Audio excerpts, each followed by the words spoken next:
আসসালামু আলাইকুম ওয়া রাহমাতুল্লাহি ওয়া বারাকাতুহু। যে যেখান থেকে ভিডিওটি দেখতেছেন সবাইকে জানাই মনের অন্তঃস্থল থেকে ভালোবাসা ও অভিনন্দন। Breaking news, breaking news, breaking news. দর্শক বন্ধুরা, 16 ডিসেম্বর আওয়ামী লীগের সবচেয়ে বড় একটি সমাবেশ হতে যাচ্ছে। শুধু এটাই না, সাবেক প্রধানমন্ত্রী চুট করে দেশে ফেরারও একটা গুঞ্জন শোনা যাচ্ছে। আসুন আগে একটা ভিডিও দেখাই, তারপরে বাকি কথা বলি। আমাকে এখান থেকে সরাতে পারবেন গ্রেফতার করে। এছাড়া আমি এই ফটক থেকে যাচ্ছি। 144 ধারার কথা বলেছেন, আপনারা কার্যকর ভূমিকা নেন। It's fine, arrest me. না, it's okay, you can arrest me. আচ্ছা শুনেন, ওইসে আর দেখতে হবে না। আমি বলছি না যে 16 ডিসেম্বর আপনার আওয়ামী লীগের অনেক বড় একটি সমাবেশ হতে যাচ্ছে। তবে এর ভিতরে অনেকে কমেন্টসে বলে যে ভাই আওয়ামী লীগ একদম সরে গেছে, আওয়ামী লীগের এত ক্ষমতা নাই, আওয়ামী লীগের এইটা নাই সেইটা নাই। দেখেন একটা কথা বলি, যেই দেশে নাকি একজন মানে একটা দলের আপনার 40% মানুষ, সেই দলটাকে আপনি এভাবেই শেষ করে দিবেন, এটা সম্ভব? পারবেন না তো। কারণ আওয়ামী লীগ আপনার কি বলে মানে উইরা এসা জইরা বসে নাই ভাই। আপনি আমাকে দালাল ভাবেন বা যাই কিছু ভাবেন না কেন, কিন্তু আপনাকে বাস্তবতা মেনে নিতে হবে। আমি আপনাকে ছোট্ট একটা উদাহরণ দিই, যদি আপনি মানে আপনাদের যদি বুদ্ধি থেকে থাকে আশা করি বুঝতে পারবেন। সেটার ভিতরে হচ্ছে আপনার আওয়ামী লীগ হচ্ছে স্বাধীনতার দল। আওয়ামী লীগ 1971 সালে এই মুক্তিযোদ্ধা যে হয়, এটাকে কিন্তু আপনার আওয়ামী লীগ কিন্তু আওয়ামী লীগের নেতৃত্বে কিন্তু এই বিজয়টা আসে এবং বিএনপি নেতৃত্বে আসে। এটা বুঝতে হবে আপনাকে। তো যেই দুইটা দল নাকি আপনার স্বাধীনতা নিয়ে আসছে, মানে স্বাধীনতার আগে থেকেই দুইটা দল, এই দুইটা দলকে আপনি শেষ করে দিতে পারবেন? অসম্ভব ভাই। এটা এই জেনারেশন না, 2 জেনারেশন কিংবা 3 জেনারেশন থেকে এই দলটা, এটাকে আপনি এইভাবেই শেষ করে দিবেন? উইরা আইসা জুইরা বসে নাই। এখন আসুন, 16 ডিসেম্বর সোহেল তাজের নেতৃত্বে আওয়ামী লীগের সবচেয়ে বড় একটি সমাবেশ হতে যাচ্ছে। কিন্তু এই সমাবেশে আপনার বিভিন্ন জায়গায় থেকে যোগদান করবে।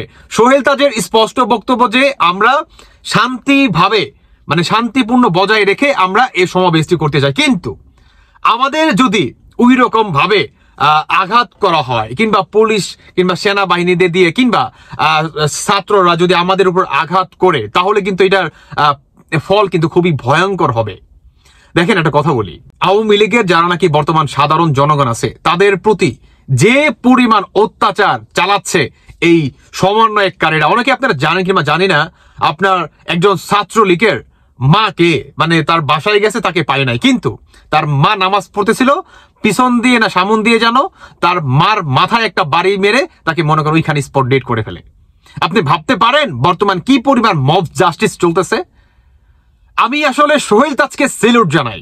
দেখেন আপনারা আমাকে অনেকেই দালাল ভাবতে পারেন, কিন্তু ভাই আমি একজন মানুষ, আমি বাংলাদেশে একজন সাধারণ মানুষ। আমি চাই বাংলাদেশ একটা গণতান্ত্রিক দেশ, এই গণতান্ত্রিক দেশে সবার স্বাধীনতা ভাবে রাজনীতি করার আপনার সেই ইটা আছে, রাইট, সেই রাইটটা আছে, তাই নয় কি? আমি সেই দিক থেকে কথা বলতেছি। সেটি হচ্ছে আওয়ামী লীগের উপরে যারা নাকি ভাই অত্যাচার চালাচ্ছে, তারা কি বাংলাদেশের নাগরিক না?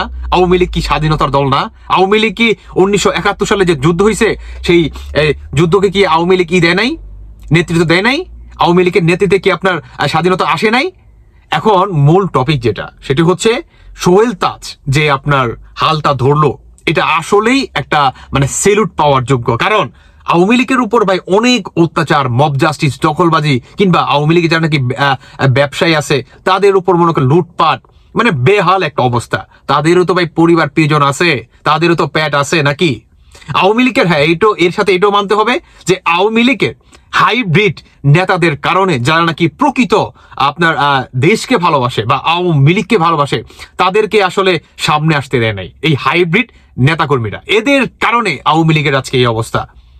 আপনারা আরেকটি গোপন তথ্য জানেন কিংবা জানি না, সেটা আসলে সোহেল তাজের বক্তব্য। সেটি হচ্ছে আপনার সাবেক প্রধানমন্ত্রী শেখ হাসিনাকে অনেক ইম্পর্টেন্ট তথ্যগুলা এই হাইব্রিড নেতারা হাইড করে রাখছে।